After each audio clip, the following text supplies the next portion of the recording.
আসসালামু আলাইকুম, আমি কাজী তাসাদ্দুক ইসলাম এমএস এক্সেল টিউটোরিয়ালে স্বাগতম। আজকের ভিডিওতে আমরা শিখব কিভাবে রো আনহাইড করা যায়। গত ভিডিওতে আমরা দেখেছি কিভাবে রো হাইড করা যায়। আজকে আমরা জাস্ট সেটা রিভার্স করব, মানে রো আনহাইড করব। চলুন শুরু করা যাক।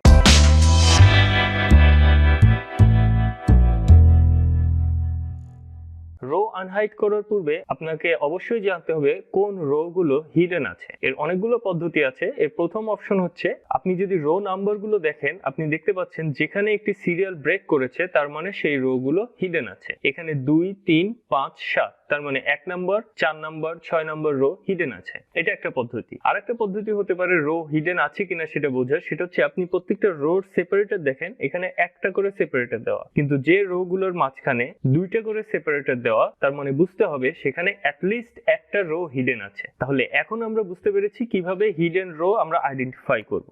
এখন চলুন আমরা দেখি কিভাবে রো আমরা আনহাইড করতে পারি। আমরা প্রথমে যে রোটা হিডেন আছে তার আগেরটা এবং পরেরটা, এই দুইটি রোকে সিলেক্ট করব। এরপরে আমরা যদি রাইট ক্লিক করি, এখানে একটি অপশন আছে আনহাইড। এখানে যখনই ক্লিক করব রোটা আনহাইড হয়ে যাবে। আরেকটি অপশন হচ্ছে আমাদের আবার আগের মতোই যে রোটা হিডেন আছে তার আগেরটা এবং পরেরটা সিলেক্ট করতে হবে। তারপরে হোম ট্যাবে ফরম্যাট অপশনে হাইড এন্ড আনহাইড ভিজিবিলিটি সেকশনের আন্ডারে আছে। এটাতে হোভার করলে আপনি দেখতে পাচ্ছেন আনহাইড রোজ একটা অপশন আছে। এখানে ক্লিক করলে রো আনহাইড হয়ে যাবে। আবার আপনাকে সিলেক্ট করতে হবে যে রোটা আনহাইড করবেন তার আগের এবং পরেরটা। এরপর আপনি কিবোর্ডে প্রেস করবেন অল্টার HOUO, তাহলে আপনার রো আনহাইড হয়ে যাবে। আরেকটি অপশন হচ্ছে, আপনি যদি যে রোটা হিডেন আছে তার আগের এবং পরেরটা সিলেক্ট করেন, ফরম্যাট অপশনে যান এবং রো হাইটের এখানে অটোফিট রো হাইটে ক্লিক করেন, আপনি দেখতে পাবেন এই রো গুলো আনহাইড হয়ে গিয়েছে। এর পরবর্তী অপশন হচ্ছে রোর হাইটটাকে চেঞ্জ করে আমরা আনহাইড করব।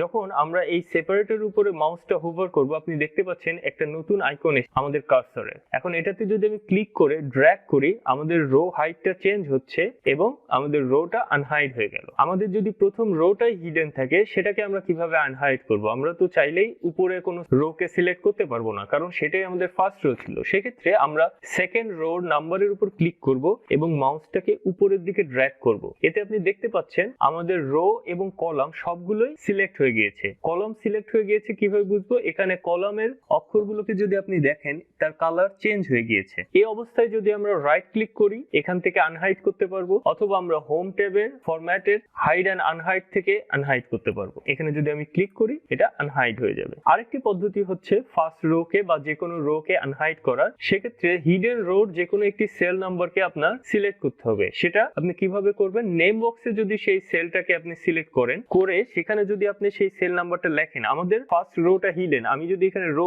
A1 লিখি এবং প্রেস এন্টার করি, আপনি দেখতে পাচ্ছেন রো A1 এর কন্টেন্টটা কিন্তু ফর্মুলা বারে দেখাচ্ছে, কিন্তু সেই রোটা অলরেডি হিডেন। যখনই আপনার নেম বক্সে কোনো রো নাম্বার বা কোনো সেল নাম্বারকে আপনি লিখে এন্টার করবেন, তার মানে সেই সেলটা সিলেক্ট হয়ে যাবে। এখন আপনি চাইলে কিবোর্ড শর্টকাটের মাধ্যমে অথবা এই ফরম্যাট অপশনের এখান থেকে আপনি রোকে আনহাইড করতে পারেন। এভাবে আমরা রোকে আনহাইড করতে পারি এবং এইভাবে আমরা ফার্স্ট রোকেও আনহাইড করতে পারি। আজকের ভিডিও এ পর্যন্ত। আশা করি আপনাদের ভালো লেগেছে। যদি ভিডিওটি ভালো লেগে থাকে, অবশ্যই চ্যানেলটিকে সাবস্ক্রাইব করুন। পরবর্তী টিউটোরিয়ালে আমরা শিখব কিভাবে আপনি কলামকে হাইড করবেন। পরবর্তী টিউটোরিয়ালে দেখা হবে ইনশাআল্লাহ। আসসালামু আলাইকুম।